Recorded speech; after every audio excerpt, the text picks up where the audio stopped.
So, what if I told you there's a ghost? Right here in our own cosmic backyard. I'm talking about a massive, unseen world, and its gravitational fingerprints? They're all over the outer solar system. This is the incredible and still unfolding mystery of Planet 9. And, when I say strange, I mean really strange. Way out there, far beyond Neptune, and that icy darkness, astronomers are seeing things that are just moving in ways they shouldn't be. It's this cosmic mystery that's been building and building for years now. So let's kind of treat this like a detective story, right?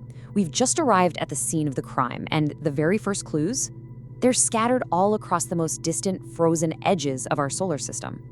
Okay, so maybe disobeying isn't quite the right word. It's more like their behavior makes absolutely no sense with our current map of the solar system. We're talking about objects out in the Kuiper Belt. That's that huge ring of icy bodies way past Neptune. And they're all on these bizarre clustered orbits that they can't be explained by the gravity of the 8 planets we know about.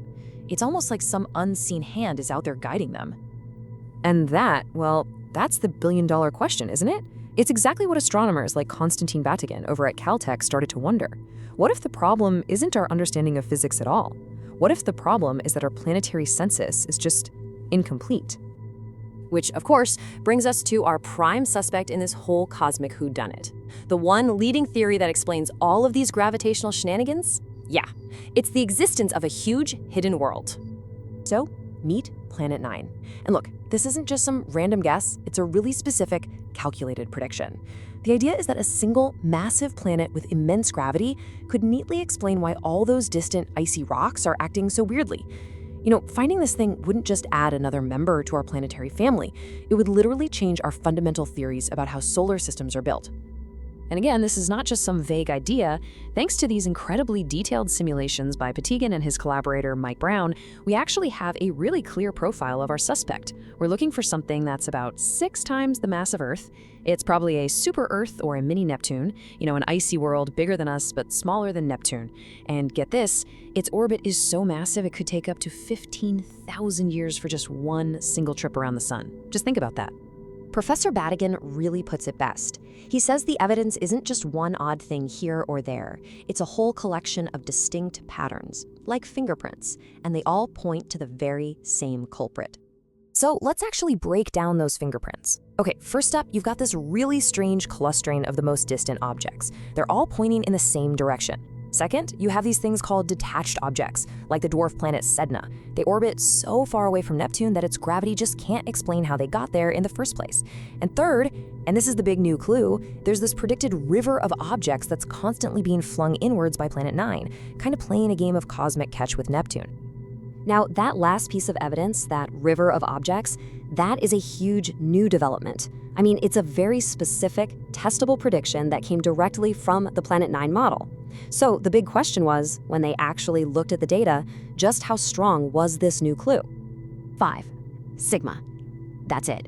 And let me tell you, in the world of science, that number is a very, very big deal. To put it simply, hitting 5 sigma is basically the gold standard for claiming a discovery. What it means is that the odds of seeing this river of objects just by pure chance, without Planet 9 actually existing, are only 1 in 3.5 million. 1 in 3.5 million. This result pretty much rules out the possibility that it's all just a random statistical fluke. The evidence, it really is that strong now. Okay, so if the evidence is that compelling, that brings us to the most obvious question, right? The one you're probably thinking right now. If it's really out there, why can't we just find it? Why haven't we taken a picture of it yet? To really get the challenge here, it helps to compare this whole hunt to how we discovered Neptune way back in the 1800s. See, back then, it was this amazing triumph of prediction. Astronomers saw that Uranus's orbit was kind of wobbly. They did the math, calculated exactly where the new planet pulling on it must be, pointed a telescope to that exact spot, and boom, there was Neptune. Simple as that. But with Planet 9, it's a different story.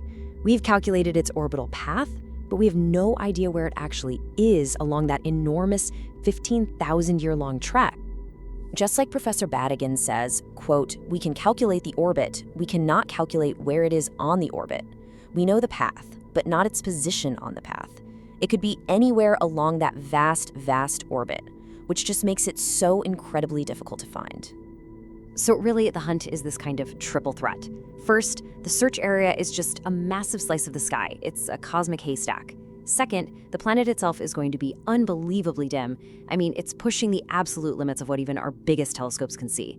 And third, up until now, the big surveys we've done just haven't had the right combination of power and coverage to properly scan the most likely areas for something this faint. But all of that, it's about to change. The era of not having the right tools for the job is coming to an end. Why? Because a revolutionary new observatory is about to come online, and it's going to completely transform this search. So let me introduce you to the hero of our story, the Vera Rubin Observatory, down in Chile. This thing is poised to begin the largest, the deepest, and the fastest survey of the night sky that has ever been attempted. Ever. And the sheer power we're talking about here, it's just staggering. The observatory has this giant 8.4-meter mirror and the largest digital camera ever built by humans. But its real trick, it's speed. It's going to photograph the entire visible sky every 3 nights. Just to give you a sense of its sensitivity, it's powerful enough to spot a single candle on the surface of the moon. This is, without a doubt, the ultimate tool for hunting down a faint, moving object like Planet 9. So, here's where we stand. The past decade of searching has been, well, tantalizing, but ultimately inconclusive. Right now, today, the statistical evidence for the planet's existence is just overwhelming. And within the next 2 years or so, the Vera Rubin Observatory is going to give us definitive proof, one way or another. It's either going to find it or prove it's not there. We are right on the brink of an answer. Which brings us to the final chapter of this mystery. Let's assume the evidence holds up and the Vera Rubin Observatory actually makes the discovery. What happens next? Well, first off, besides having to rewrite all the textbooks, we'd have a pretty fantastic problem on our hands. What do we call it? I mean, it would be the first time we've had to name a new planet in almost 200 years. You know, most of the big Greco-Roman mythological names are already taken by other planets and asteroids. There are still some traditional options, maybe like Persephone or Minerva, that might be on the table. But since all the good gods are already taken, Professor Badigan has a favorite suggestion. Name it after a different kind of starman, David Bowie. So within just a couple of years, the Vera Rubin Observatory is going to give us the truth. Those fingerprints out there in the outer solar system, they are real. The only question left is, what made them? Whether it's the Planet 9 we expect, a tiny black hole, or something even stranger we haven't even thought of, finding the answer is going to force us to wonder, what other incredible secrets has our solar system been hiding from us this whole time?